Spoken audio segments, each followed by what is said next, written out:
that can interpret his troubled dream. But the turning point of Pharaoh's dream is he was troubled in his spirit. And he had some dreams.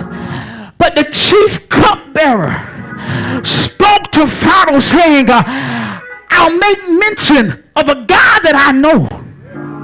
Let me tell you something. Folk will forget about you. Folk will forget all about how you blessed them. But the interesting thing to me is that the baker and the butler both have dreams. And the butler tells his dream.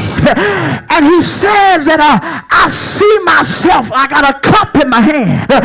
And Joseph says to him, let me tell you something about what's going on. He says to him, now, one thing I want you to understand, that in 3 days, you're going to be restored back to office. You're going to be back in Pharaoh's house. And the chief baker is standing on the outside listening in. So he says, well, I had a dream also. He says, well, tell me the dream. He said, I had baskets on my head. And he said, the birds were eating the basket, eating out of the basket. Woo! And Joseph said, well, in 3 days, you're going to surely die. And the birds going to eat your flesh. And he smacked him. I said the chief baker smacked Joseph, but he smacked him into his destiny.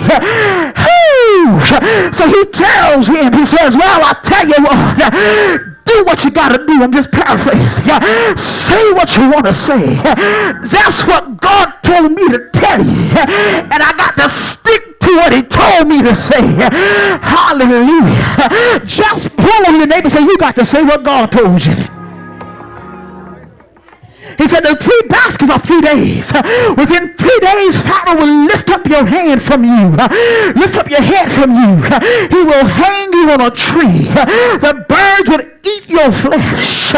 And Joseph watched the chief cupbearer taken from prison. Yet the chief cupbearer did not remember Joseph. God fought for him. But let me tell you something. Pharaoh, I said once again, he had some terrible dreams. And the cupbearer said, well, wait a minute. After 2 years has passed, he remembers Joseph. And he says, well, go get Joseph. Let me tell you something. Look at your neighbor and say, neighbor, the king wants to see me. I got to go and prepare myself. I got to go and change my clothes. Go out and buy a new suit, honey. Go out there and get your hair done. Look the best, because the king wants to see you. And you can't go in front of the king looking filthy. Go dressed up to impress. And when he sees the king, Pharaoh says, let me tell you what I've been dreaming. He said, I had some beasts hanging around. I had some fatted calves hanging around. And Joseph says to him, said, let me tell you something. He says, go and buy up everything.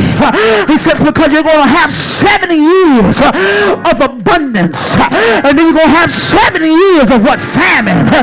Go and store. So when the famine comes, you can survive.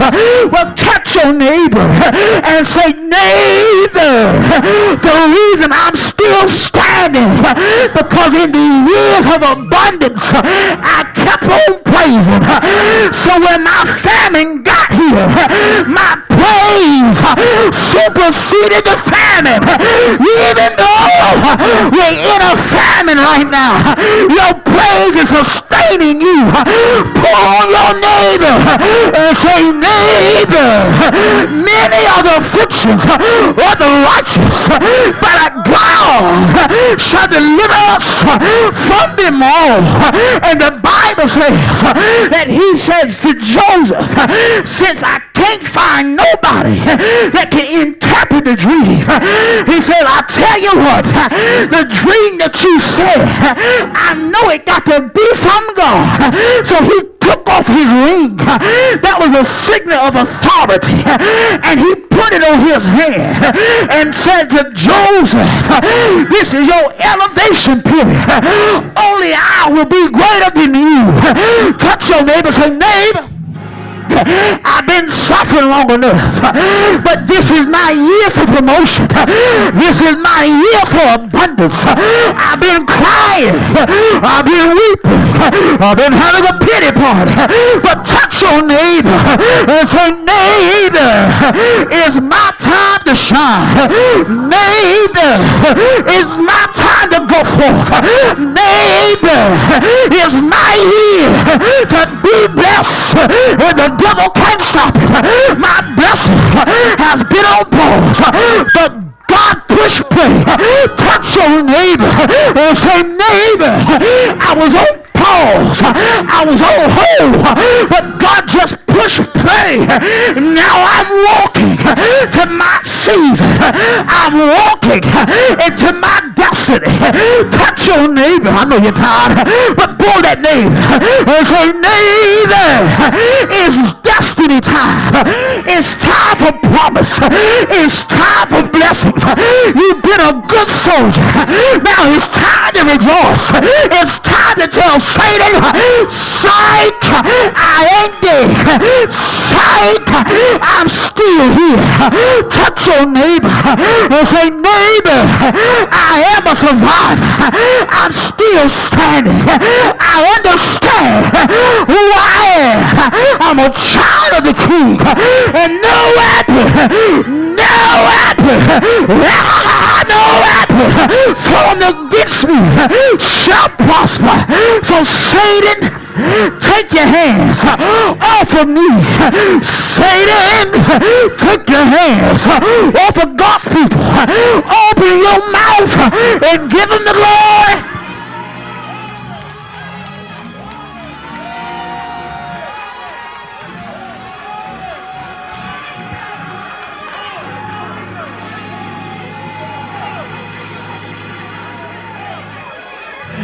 So look at your neighbor and say, neighbor, why are you praising God like that? I'm praising him because what he spoken, I can see it happening. What he promised, I can see it coming to pass. I've been waiting for a long time, but because I didn't faint, I'm about to receive my reward. And my reward is, it's time to go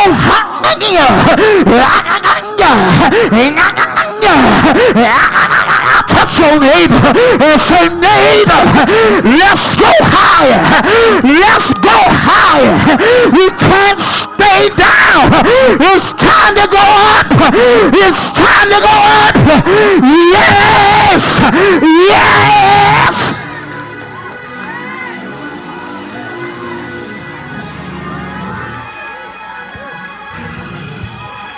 Touch your neighbor, say, neighbor, let me demonstrate what it looks like to go up. Say, I've been down too long. I've been having a pity party too long. I've been complaining too long. But let me show you something. I'm about to go up. I'm about to fly high.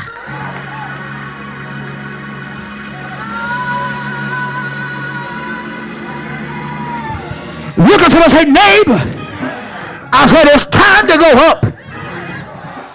Stop talking about going down. It's time to go up. And can't nothing stop us now. So take your right foot and say, let's go up. Come on. Let's go up. Let's go up. Let's go up. Now step out in the house and take some steps and say, everywhere the sole of my foot shall tread upon, he's giving it to me. Yes. Yes. Yeah. Yeah. Yeah.